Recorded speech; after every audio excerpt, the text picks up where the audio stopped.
Okay, yeah, that's better. Yay, I hope you're still here.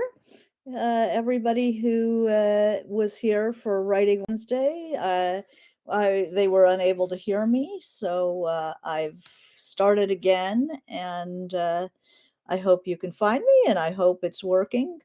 This is Janet Fitch, Writing Wednesday, and um, I'm I'd been people couldn't hear me. So that was a first. Always a surprise.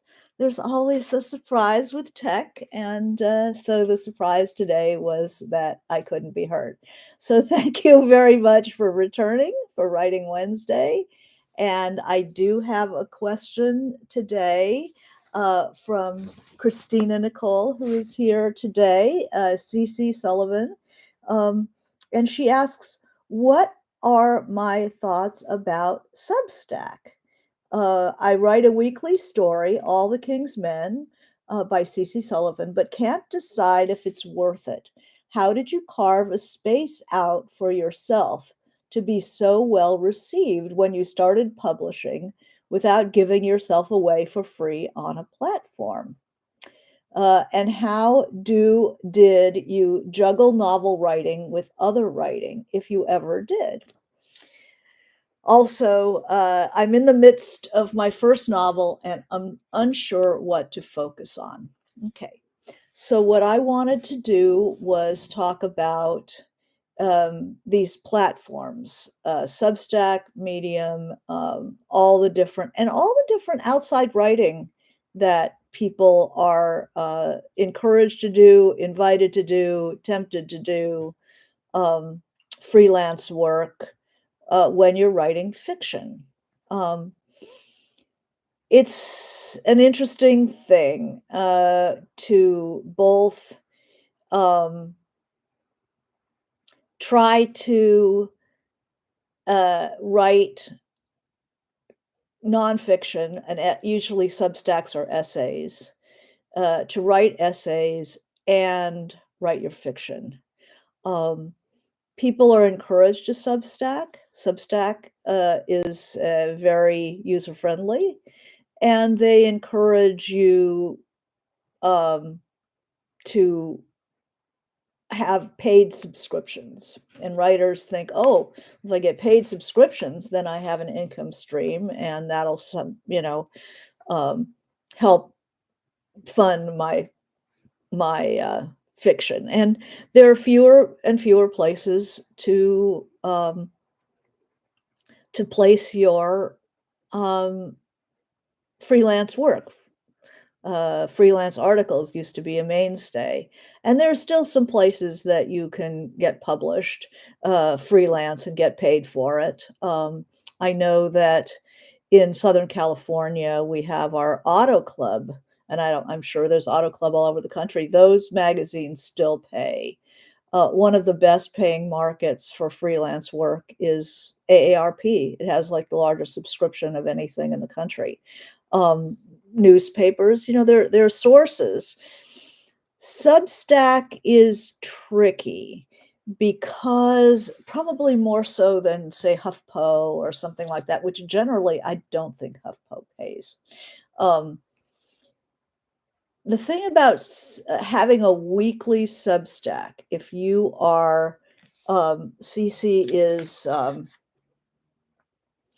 is writing a weekly Substack, but can't decide if it's worth it. How did you carve a space out for myself to be so well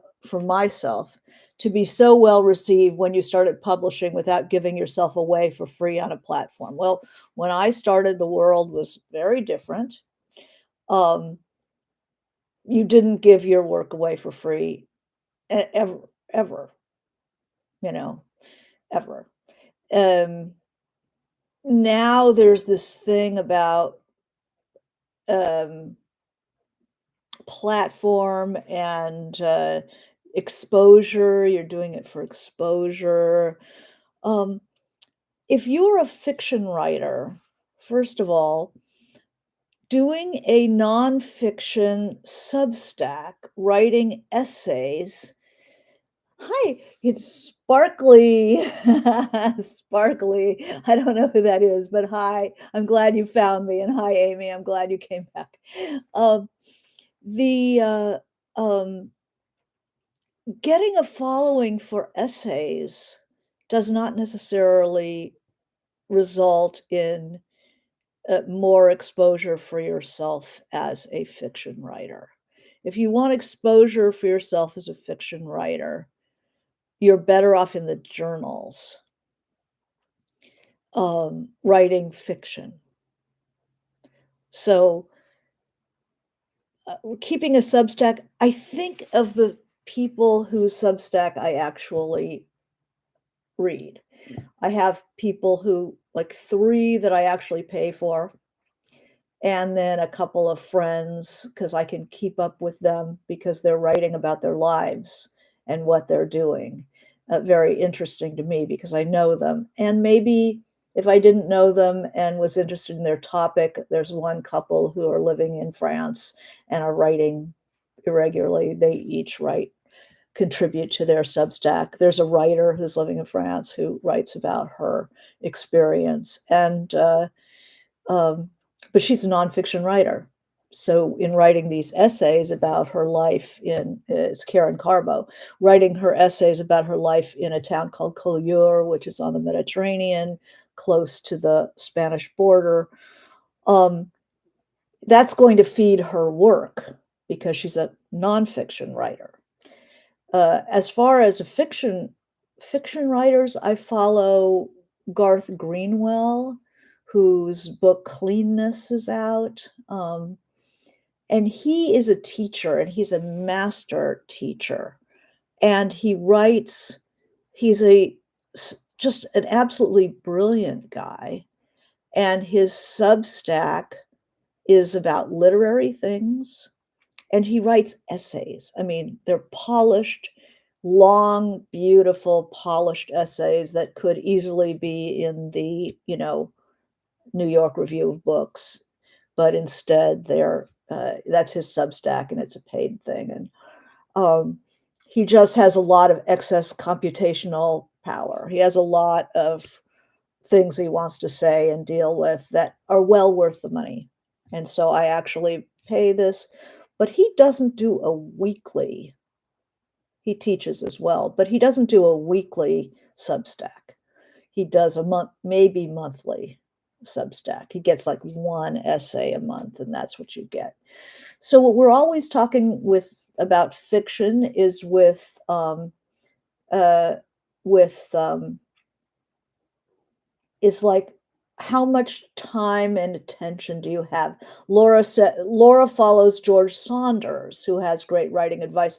Saunders is a wonderful novelist and short story writer, and what he uses his Substack for is to analyze mostly short stories. But I think he has a book club now, and you can read with him. But he'll analyze a story on his paid Substack. Um, and so people like that. Garth is amazing. Amy says, I met Garth at Bread Loaf. That's cool. Um, I feel like I'm a one thing at a time person. And long ago, I read an article that I might be able to find somewhere. I think it was published in the New Yorker years ago. And it was a fairly famous novelist who wrote a piece of how it was called How to Become a Minor Writer. And I still remember that. I'm going to look it up and see if I can find it. How to Become a Minor Writer. And I think it was in the New Yorker years ago. Um, uh, let's see if I can find it.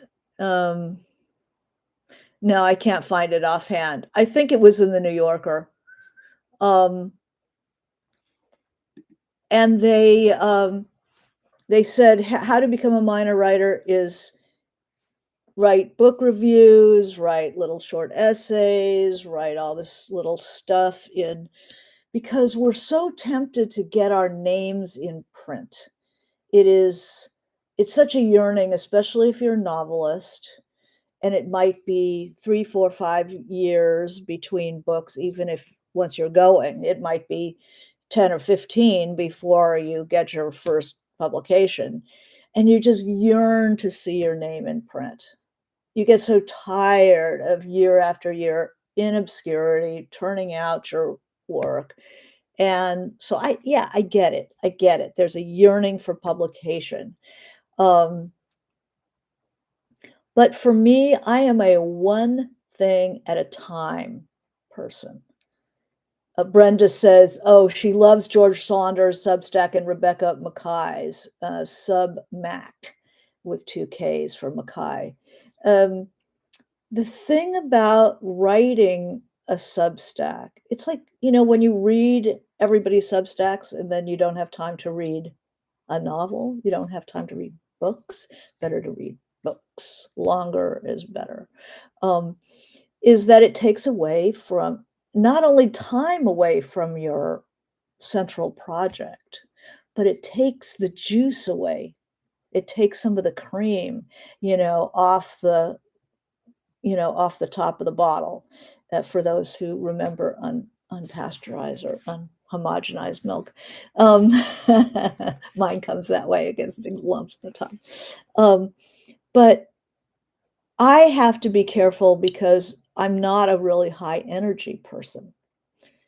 And if I give the my creative juice to an essay, that's the day's output.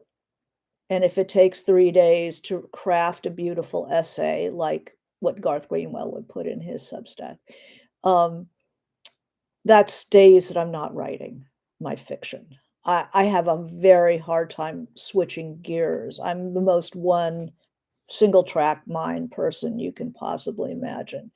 Um, so I find it very difficult to divide my writing life into smaller projects. And I remember seeing that article years and years ago, how to become a minor writer.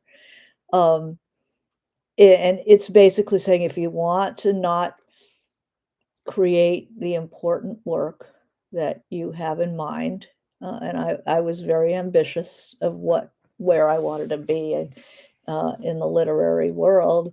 Um, take on a lot of side projects is a really good way to derail yourself. Okay, so that's one end of the spectrum. Some people are the other way. They like being able to devote part of the workday to, say, a long project, the novel or whatever they're working on. And then they really like being able to switch off between projects. My husband's that way. He likes to have a play going, poetry going, short stories, and he likes to move from one thing to another. And that rhythm is very helpful for him. So, in fact, he would probably be better at having a Substack or some sort of platform than I would. Because for me, I'm such a I'm such a novelist that I give absolute 100% attention to one thing, and that's what I do. So what did I do when I was younger and supporting myself? Um, I freelanced and I was writing short stories. And there were times when I was working like on for a magazine or a newspaper, um, where I just didn't. When I was the editor of a newspaper, I didn't write short stories at all. No short fiction. Um, as a novelist, I've had jobs. I supported myself. I'm doing this at AWP. If anybody is going to be at AWP, I'm on a panel that a writer, Lorinda Toledo, gathered together, and they're mostly younger people. So I'm like the eminence grise, um, the gray-haired specialist. So I don't have gray yet, but you know, the how do you make a living? But this is, I always like to do jobs that don't require the same juice that writing fiction does. So even writing jobs, I do better at, frankly, like factory work, or I was a typesetter for many years, something with no public contact. And I wasn't writing, it didn't use the same energy. To write for free and spend that kind of energy writing into the void. I don't know if I would, I wouldn't do it. I don't think. Um, Disgruntled. I guess I used to have what did they call it? WordPress. I blogged for a little while, but mostly I put shorts up.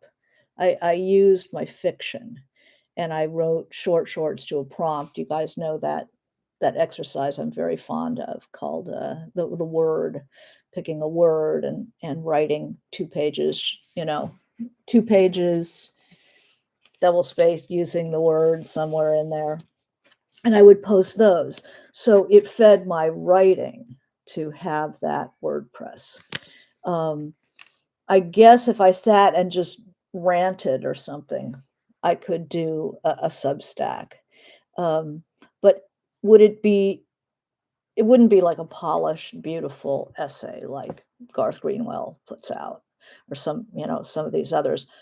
George Saunders likes to teach, so he uses his Substack to teach. And that's it's like paying your tutor.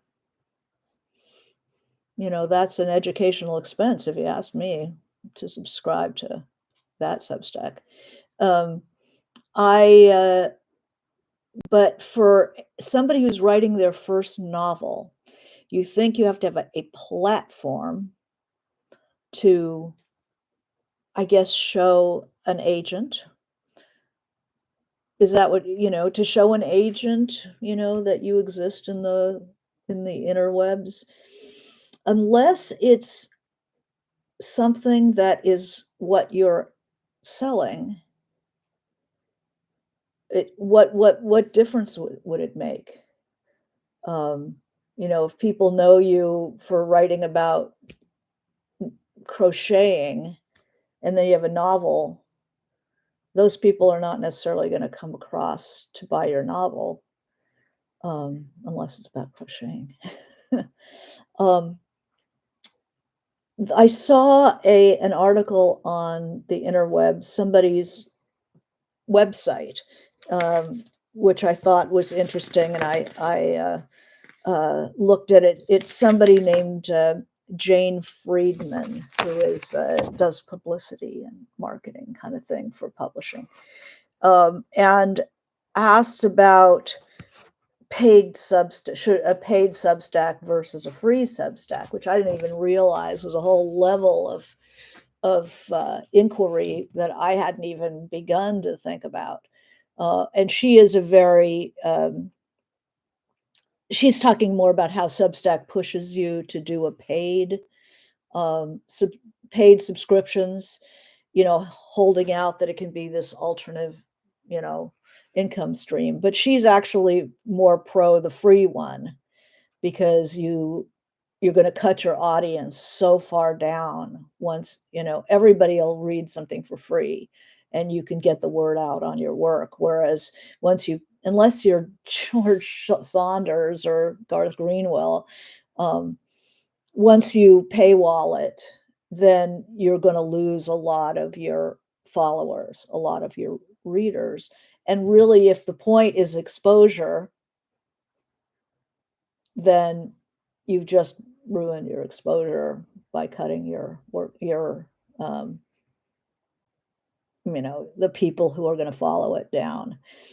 So the question is, are you doing it for an income stream, or are you doing it as a platform that you think that a publisher or agent will recognize as gives them a little boost over to represent you? What do you think? Which way are you going, Christina, with that? Um, So Brenda said, I saw that Jane Friedman and loved her argument about not doing a paid Substack. Yeah, this woman, Jane Friedman, is fond of just newsletters. I mean, that's what I do. I have a MailChimp, and once or twice a year, I'll if you've written to me, you end up on my mailing list. Uh, uh, and so once a year or something, I might send out what's going on in writer world. Uh, and she says regular email newsletters are more helpful to develop a platform. I hate those terms, but are more helpful to develop a following likely to read your work um, than a Substack. Period. So that's interesting. Or she uses the Substack like a newsletter. Which she likes that approach much better. Um, Brenda says, I'm launching a Substack with 3 other writers and a designer about how to stay creatively active. Well, that's interesting. For me, I'm always thinking about my really, really pathetic output. I mean, if anybody has been waiting for a novel from me, uh, it's because I have enough trouble sitting down and getting calm and focusing on my work that if I also felt that I had to write these essays, to write a Substack or create some online thing, um, I would never get anything done because writing a novel is the hardest thing. So I always go to what's easier. And it's much easier. And you see your name in print, it's so much easier. Um, I, so I do this, and there's a question here. Sarah says, out of curiosity, how much time do you devote for preparing for Writing Wednesday, thinking about what it might take away from your writing? I do not prepare for this. If I get a question from one of you through my website, janetfitchwrites.com, if somebody is writing me a question, I might take a little time, like I did with Christina's question, and do a little research. But I don't write them.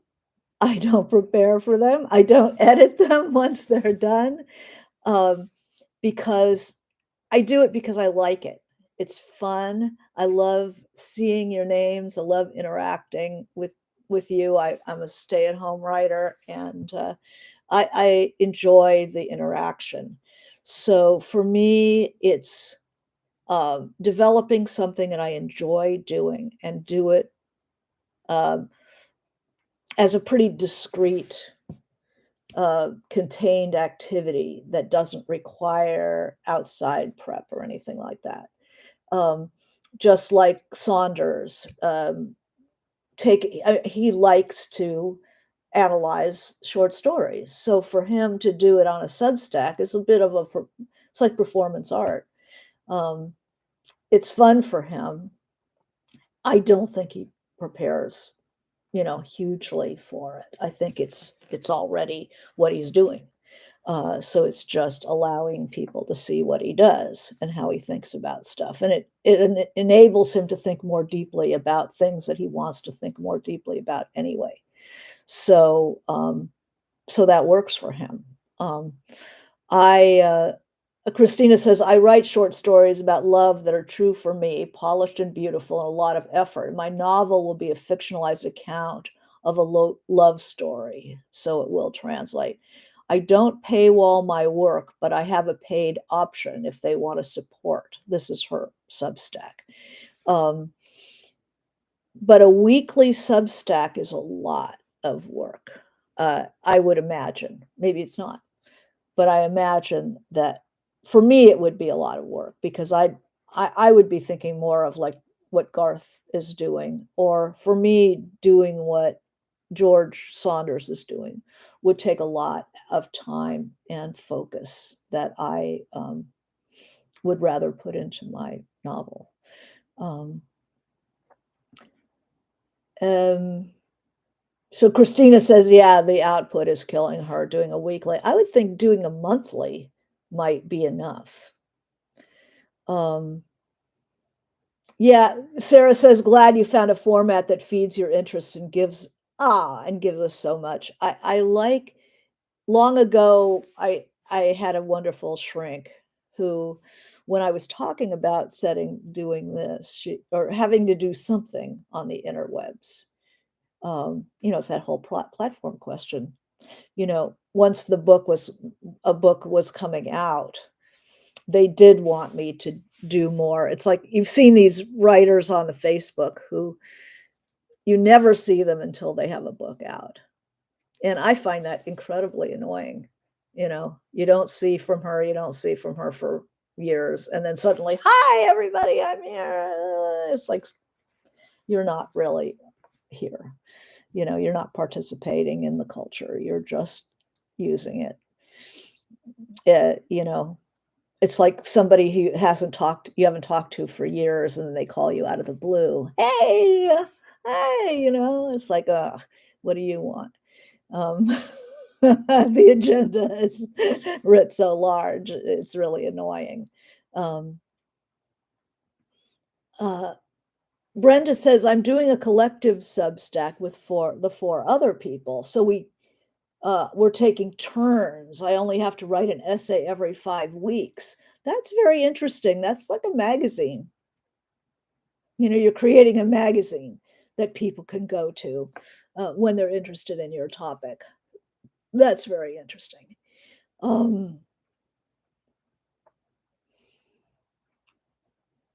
Let's see. How much time do I prepare? None. I clean the house. I take a shower. I get dressed. Let's see. Um, let's see. So Sparkly, who's Sparkly? I don't know who you are, but is a good question. Is there a genre that's new to you but really want to explore one day in your writing? Oh yeah, I did an historical, Marina M. And Chimes of Lost Cathedral is historical. I did 2 contemporary novels. I could see writing sci-fi. Oh my God, we're in such sci-fi-ville. Anyway, I could see writing sci-fi. I could see writing surrealistic fiction. I could see noir. I mean, everything I do is sort of noir. And I have a noir short story 2 short stories, and one in Los Angeles noir and one in Palm Springs noir.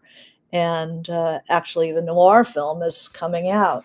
Some people wanted to make a movie based on my short story, The Method, in Los Angeles noir, and that movie is coming out. People seem to like my noir, and I like noir. And I live in LA. It's a very noir place traditionally. So yeah, I could see writing in a genre. Absolutely, I think no horror, no romance.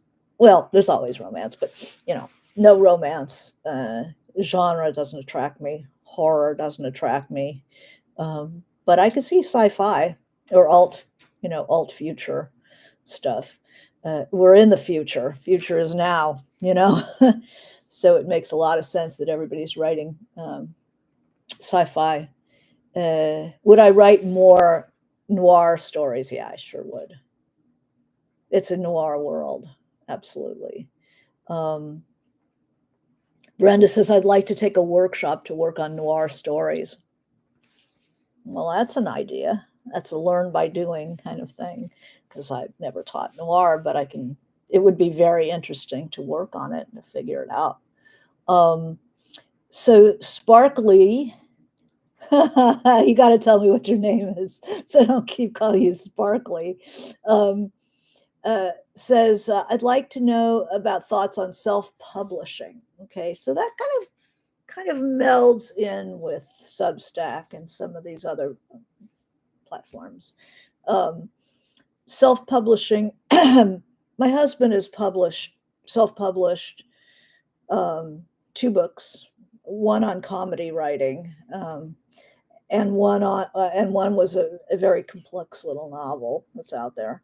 And no, he's self-published a couple of more. He has a memoir about writing in the television world. He's a comedy writer, called Valuable Lessons, or How I Lost $6 Million, and wrote 120 pilots and series.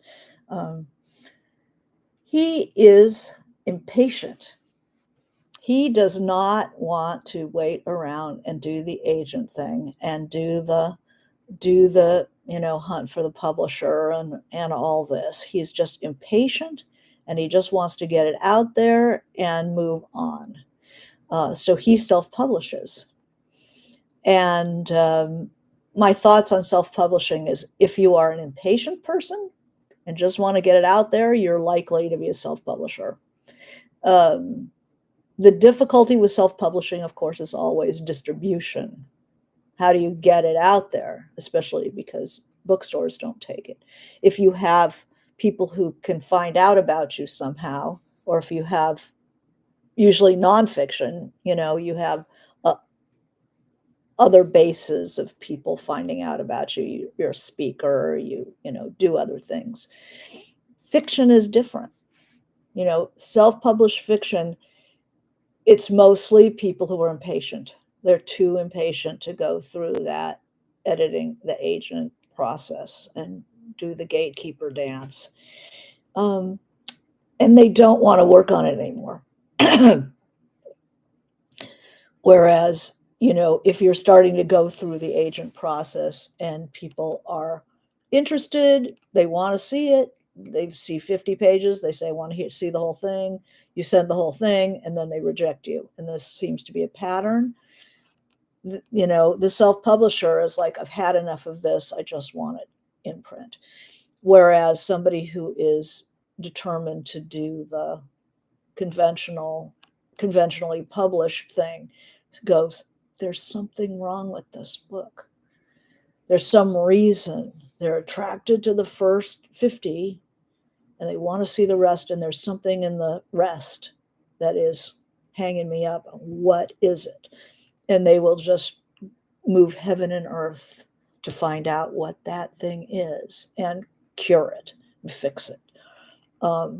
It's a longer process. I think self-publishing is great if you want to do a family memoir, and you want to make sure that the family can have a copy of it. I mean, that's traditionally the best, absolutely the best and oldest reason to self-publish. Often poets self-publish, or they work in consortiums. You get together, just like Brenda was talking about with her Substack. You get together with 5 other poets, and you have like a consortium. You have a publishing label, an imprint that's the 5 poets imprint. And so then it's no longer a self-published, but a group published.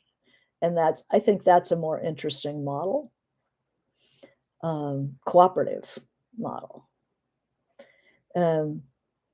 I think that many people go through Amazon, who I hate beyond hate, but I understand they offer a lot of different things.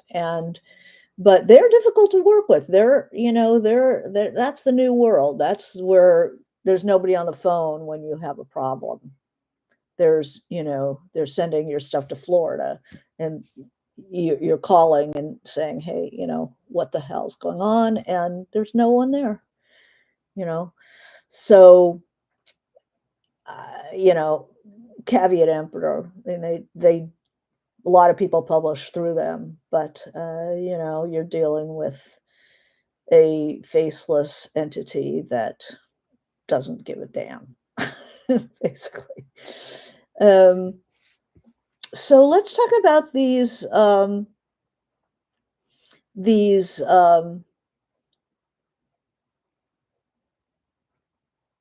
Substacks, Medium, these different, I don't know if they still have WordPress. Um, I think that if I was starting out, I would be so damn sick of not getting published, not getting and just being rejected all over the place, that I probably would do it just as an outlet to frustration. And, there's nothing wrong with that.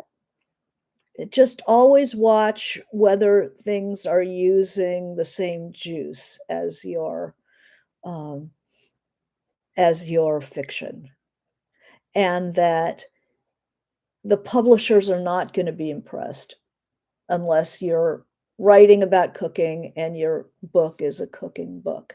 And then how is your book different from your Substack? You can't just write about cooking and then collect the essays from Substack and ask a major publisher to publish that.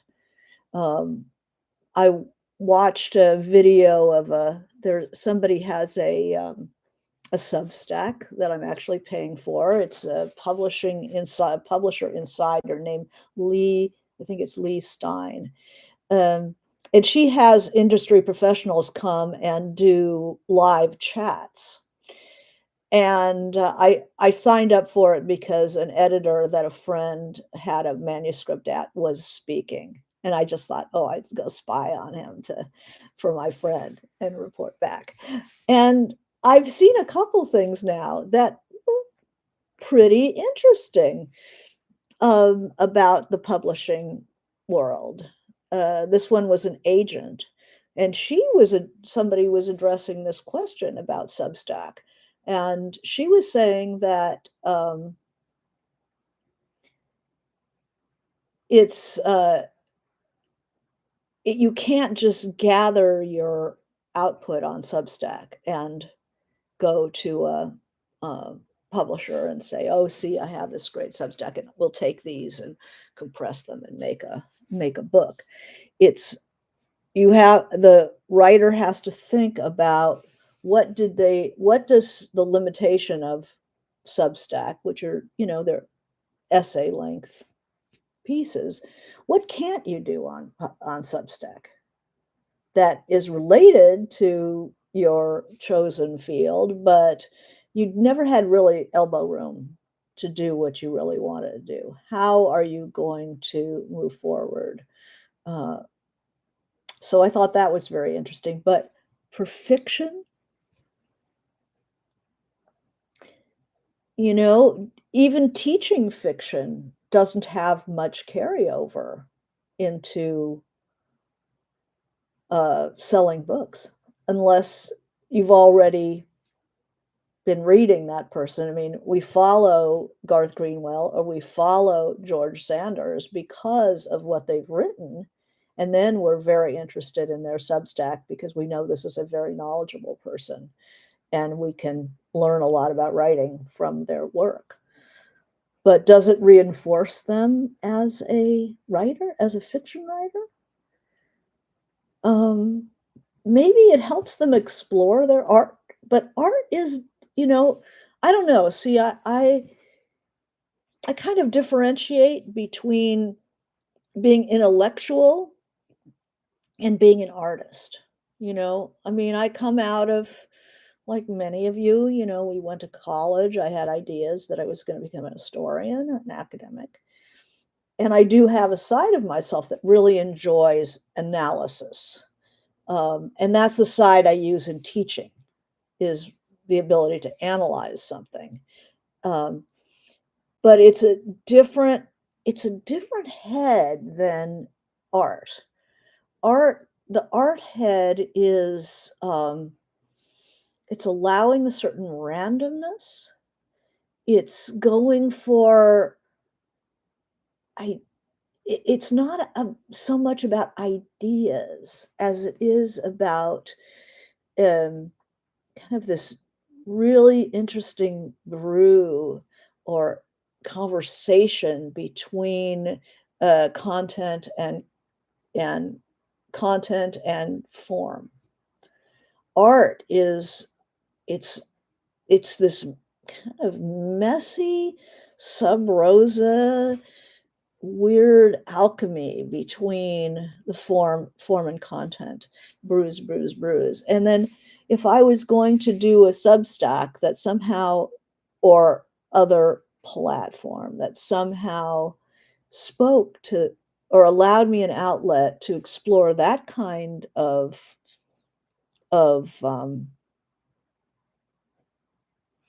kind of weird brew, I would find it more helpful to feed my art. Whereas to write intellectual essays develops my critical side, but it doesn't really warm those artistic fires, which is what I'm always really looking to do. So if you were going to do a Substack, and weekly is pretty demanding, it's like teaching a class once a week, that kind of prep. Um, think about how you can make it feed your work, your fiction. Um, Christina says the inverse doesn't work. Serializing a novel doesn't translate well on Substack.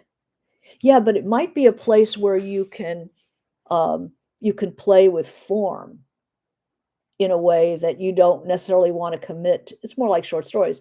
You don't want to commit to an interesting form, um, in your novel, because the novel already has a tone and a form and a, you know, central project.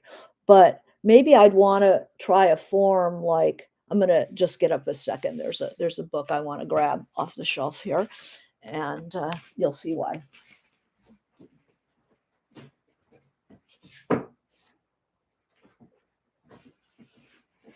Okay, so these are some of my very favorite books, but I don't write in this style at all. Okay, this is Markson, Vanishing Point. Markson writes in sentences. So that is not like a narrative flow here. These are discrete sentences that reverberate with one another, and more like a poem, like lines of a poem. This is about Vanishing Point. It's about writers. It's always about writing. So this is like, there's a line. Okay, I'll read this page and you'll see what I'm talking about. William Byrd, John Dowland, Thomas Campion. What? The suggestion that most editors are failed writers, to which Eliot, so are most writers. Skip down. The first time Osip Mandelstam was arrested by Soviet authorities, Stalin himself phoned Pasternak to indicate that Mandelstam would be released. Pasternak then asked if he and Stalin might meet for a chat. A chat about what? Why? About life, about love, about death. Stalin had already hung up. Skip down. There are more than 530 miles of bookshelves in the Library of Congress. Skip down.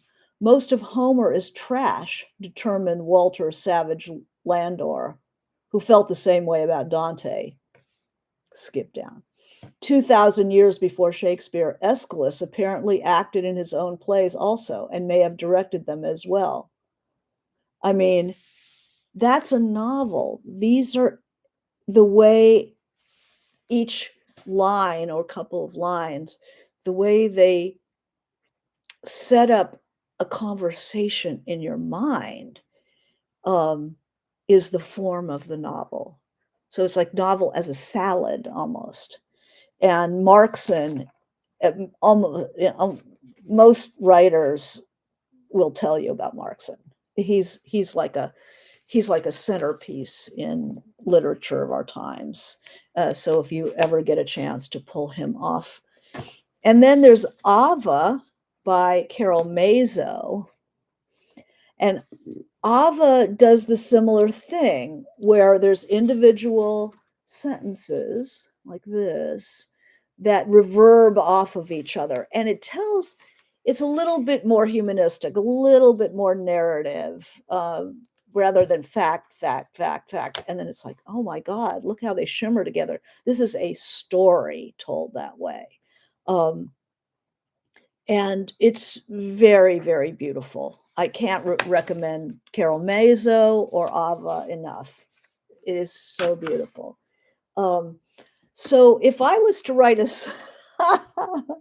if I was to write a Substack, I was curious to try this form, I might write a Substack in this form and just to play with it. And it would, to blow people's minds. And then, people would maybe subscribe just to see what the hell I was going to do next with it. Or, a very small Substack, like just there's a writer named Andrew Dugas, Dugas, up in San Francisco, that I met at the Community of Writers. And he doesn't do it anymore, but he used to do a daily haiku and post it on Facebook, beautifully written with this little chop. And, that's an interesting journal. What, I think that when we say Substack, we're implying a certain kind of performance that is not necessary. It's not necessary to write an essay. It's not necessary to blog about, my life in France or, my crocheting or whatever. Thematically, it could be very interesting. So I think that to do something you wouldn't do in your novel, but that helps you sparkle, that, it's like it adds something to your life rather than, just having, oh my God, I've got a weekly Substack, and the first week I do recipes, the second, I do an essay, third, I do this, fourth, I do this, and then having to drag yourself through that cycle. It's like, I'd rather just get a job than have to do that. But if, most people can't really get that many people. I mean, think about it. At say $5 a head, per month, you have 10 people who subscribe, that's $50, you know? How hard do you wanna work for that $50? I think I'd rather just get a job or do something that I would do anyway. That would be fun. Um, I would do It's So Hard, writes, I only really write poetry, and I wonder if you have any suggestions on how I could go about a Substack for that, as well as if I should just try to branch out rather than sticking to poetry alone. If you are a poet, the the noblest of professions, the noblest of professions. I would, you know, all all venues are open to you. Nothing is going to be tremendously lucrative. The poet I know who actually, I know a poet who makes a living because he has a poetry um, publishing house, Right Bloody, Derek Brown. And he manages to support himself. But man, that guy travels and he does shows, he organizes shows uh, like a traveling medicine circus almost, and publishes like 50 poetry books. He manages it. As far as just placing your stuff, that's there's so many journals that will take your poetry, and you're not going to be expecting to make a lot of money, but it's uh, the most wonderful journals all over the country. And poetry is a tighter community. People are really far more supportive of one another than the fiction community. If I'm reading a short story at a bookstore, people might come. If I'm like just, but poets will show up for one another. They will buy each other's books. They will talk them up. They just, it's I don't know how many, is there a poetry a poetry, I don't know even Substack if it's divided into like rooms, if there's a poetry section or a poetry city in within Substack. Um, I would look into that because if there is, there's a whole group of people who are sharing their stuff back and forth. Um, I think that branching out rather than sticking to poetry alone is just what attracts you.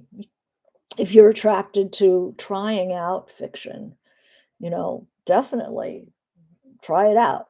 Poets make wonderful fiction writers because they're very observant and they hear beautifully.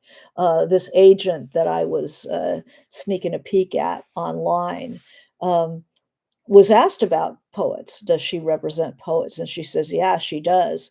Often poets who have written a novel uh, get special attention from her because they already care about the language, they already hear, and they're very observant. So uh, I can't say whether you should or shouldn't, but I'm sure whichever way you go with that is good. Um, so look around on Substack and see if any of your favorite poets have a Substack and whether they're publishing poetry or whether they are teaching. How are they, or talking about the crocheting, how are they using it? Sarah says a Substack for the the sentence type of fiction. That would be fun. So Christina says there is no separate category for poetry on Substack. But I bet there are people who are doing it. But with fiction writers, it takes so long. Unlike poetry, it takes such focus to write a 300, 400, 500-page novel, years and years and years. And so you develop a hunger for seeing your name in print. And I've got to say that's one of the positives of Substack is you can just get something published.